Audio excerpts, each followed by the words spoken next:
નમસ્કાર વિદ્યાર્થી મિત્રો, આજે આપણે આઈસી એન્જિનમાં વપરાતા પદોની સમજ વિશે આપણે ચર્ચા કરીશું. તો આજે મોડેલ પેપર નંબર 22 જેની અંદર 24 જેટલા મોસ્ટ આઈએમપી પ્રશ્નો વિશે આપણે ચર્ચા કરીશું. તો ચાલો શરૂ કરીએ.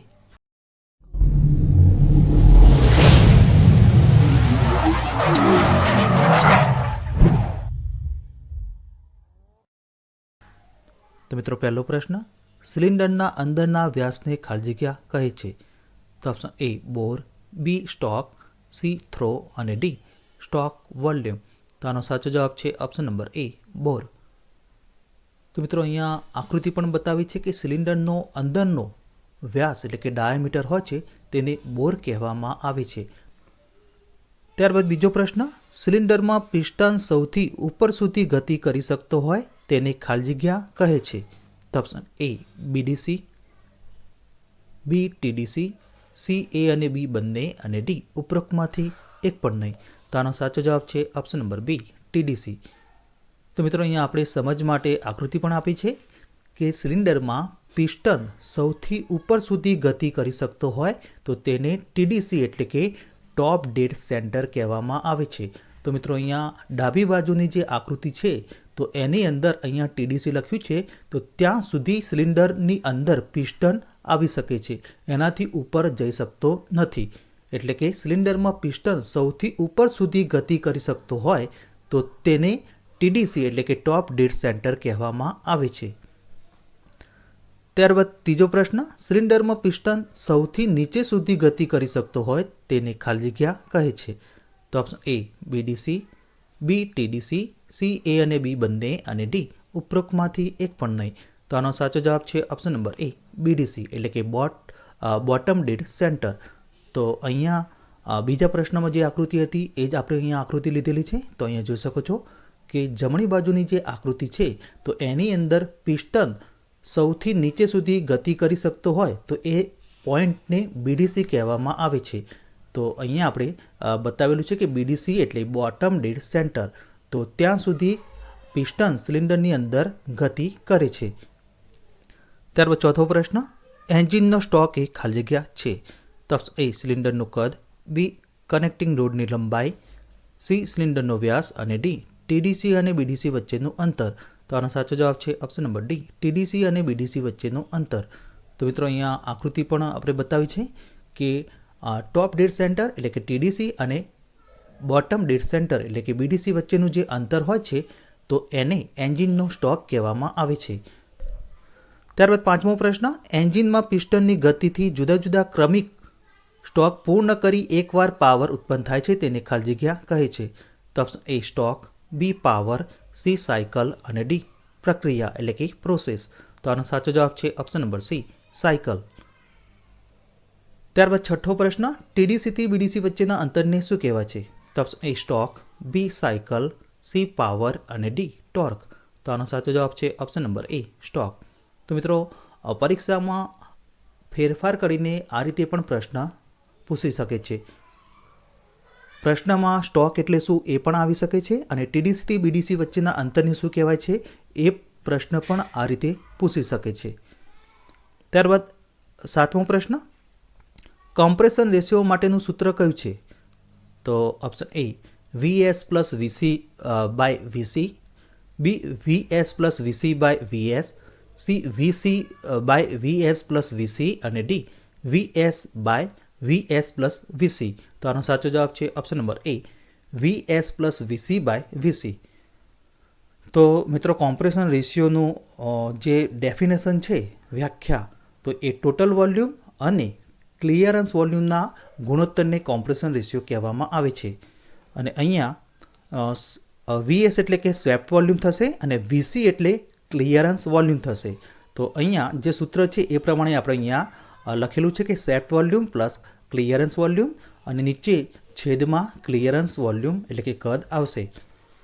ત્યારબાદ અહીંયા આપણે સૂત્રમાં આપણે લખીએ તો સેટ વોલ્યુમને વીએસ લખીશું, ક્લિયરન્સ વોલ્યુમને વીસી લખીશું અને નીચે બાજુ જે ક્લિયરન્સ વોલ્યુમ છે એને પણ આપણે વીસી લખીશું. તો આ રીતે કમ્પ્રેશન રેશિયોનું સૂત્ર આ રીતે થશે. તો મિત્રો, અહીંયા આકૃતિ પણ બતાવી છે કે વીએસ એટલે કે સેટ વોલ્યુમ, બરાબર. તો પિસ્ટન ટીડીસી સુધી જ્યાં સુધી જઈ શકે તો એ જે સ્ટોક દરમિયાન જે કદ ઘેરાયેલું હોય છે તો એને સેફ્ટ વોલ્યુમ કહેવાય છે. અને વીસી એટલે ક્લિયરન્સ વોલ્યુમ. સિલિન્ડરની અંદર પિસ્ટન ટીડીસી પર હોય ત્યારે સિલિન્ડર હેડ અને પિસ્ટન હેડ વચ્ચેનું જે કદ હોય છે એને ક્લિયરન્સ વોલ્યુમ કહેવાય છે. આ મિત્રો ખાસ યાદ રાખવાનું છે.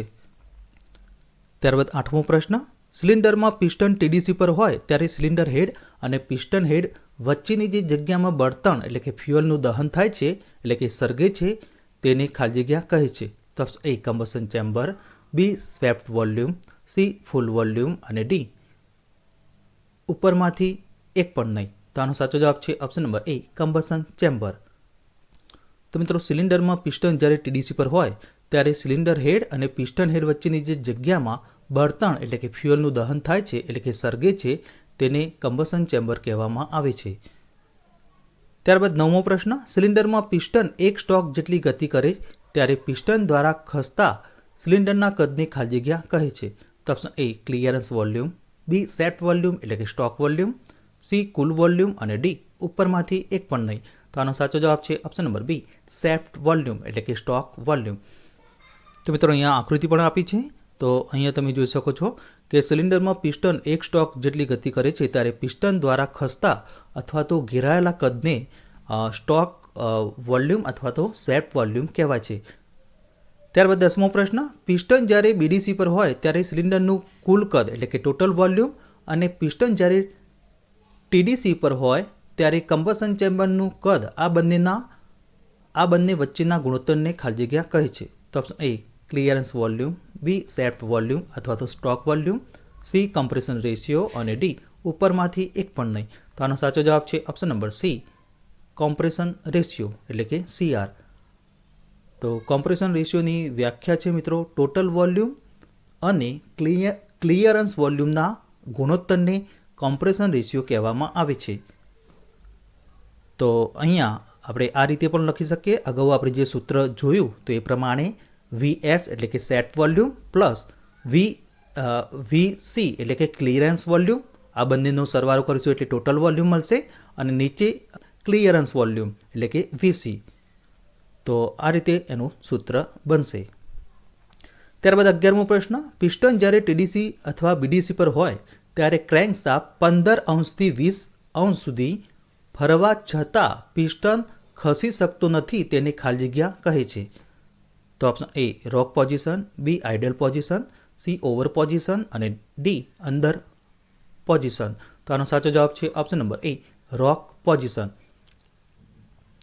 તો મિત્રો પિસ્ટન જ્યારે TDC અથવા BDC પર હોય ત્યારે ક્રેન્કશાફ્ટ 15 થી 20 ડિગ્રી એટલે કે 15 થી 20 અંશ સુધી ફરવા છતાં પણ પિસ્ટન ત્યાં સ્થિર એટલે કે ખસતો ન હોય તો તે પોઝિશનને રોક પોઝિશન કહેવામાં આવે છે.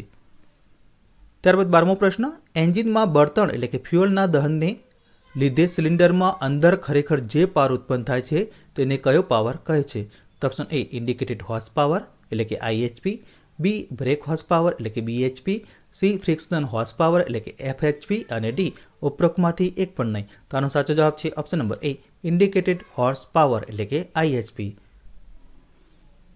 તો મિત્રો એન્જિનમાં બળતણ એટલે કે ફ્યુઅલના દહનને લીધે સિલિન્ડરમાં અંદર ખરેખર જે પાવર ઉત્પન્ન થાય છે તેને ઇન્ડિકેટેડ હોર્સ પાવર એટલે કે IHP કહેવામાં આવે છે. ત્યારબાદ 13મો પ્રશ્ન, એન્જિનના ફ્લાયવ્હીલ પર મળતા પાવરને કયો પાવર કહે છે? તો option A indicated horse power, B brake horse power, C frictional horse power અને ડી ઉપરોક્તમાંથી એક પણ નહીં. તો આનો સાચો જવાબ છે option number B brake horse power એટલે કે BHP. તો મિત્રો BHP કોને કહેવાય? તો એન્જિનના ફ્લાયવ્હીલ પર જે પાવર મળે છે એને BHP એટલે કે બ્રેક હોર્સ પાવર કહેવામાં આવે છે. ત્યારબાદ 14મો પ્રશ્ન, એન્જિનમાં ઘર્ષણના કારણે વ્યય એટલે કે લોસ થતા હોર્સ પાવરને કયો પાવર કહે છે? તો option A indicated horse power, B brake horse power, C frictional horse power અને ડી ઉપરોક્તમાંથી એક પણ નહીં. તો આનો સાચો જવાબ છે option number C frictional horse power એટલે કે FHP. તો મિત્રો ઇન્ડિકેટેડ હોર્સ પાવર અને બ્રેક હોર્સ પાવરના જે તફાવત હોય છે એને FHP કહેવામાં આવે છે એટલે કે ફ્રિક્શનલ હોર્સ પાવર કહેવામાં આવે છે. તો મિત્રો અહીંયા આપણે FHP બરાબર IHP માઇનસ BHP થશે એટલે કે ઇન્ડિકેટેડ હોર્સ પાવરમાંથી બ્રેક હોર્સ પાવર આપણે બાદ કરીશું તો આપણને ફ્રિક્શનલ હોર્સ પાવર મળશે.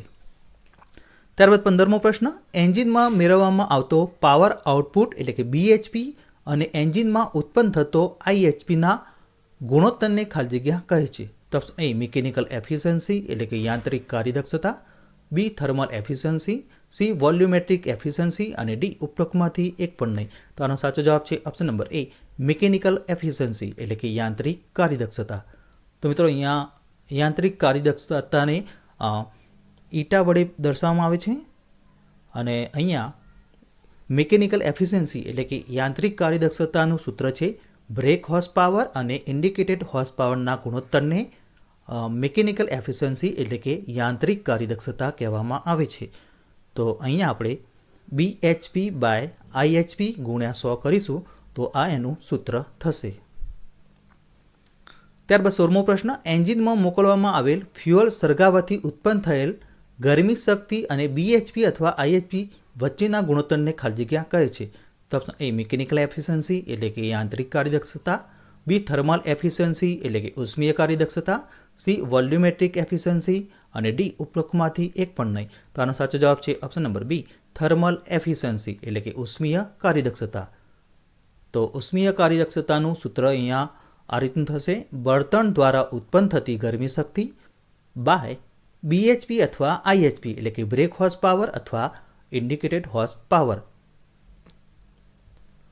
ત્યારબાદ 17મો પ્રશ્ન, એન્જિનમાં સક્શન સ્ટ્રોક દરમિયાન સિલિન્ડરમાં દાખલ થયેલ મિશ્રણનું કદ અને સિલિન્ડરનું ખરેખર કદ વચ્ચેના ગુણોત્તરને ખાલી જગ્યા કહે છે.